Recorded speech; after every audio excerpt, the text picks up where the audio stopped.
physics chemistry বায়'লজিত 50% number লৈ higher secondary science পাছ কৰা ছাত্ৰ ছাত্ৰীসকলৰ বাবে আজিৰ দিনটো স্পেচিয়েল দিন কিয় আজি হৈছে 29 মে আৰু আজি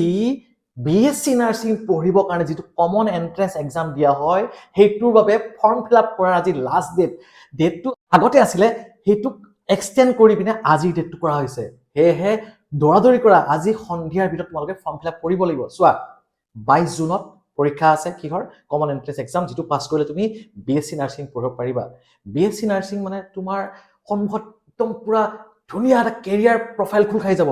তুমি নাৰ্ছিংও কৰিব পাৰা তুমি বলে টিচিং লাইনত যাম টিচিংও কৰিব পাৰা তুমি বলে নহয় মই বিদেশত যাম বিদেশত কাম কৰিব পাৰা তুমি বলে নহয় মই ভাৰতৰ বিভিন্ন মহানগৰত কাম কৰি তাতো কৰিব পাৰা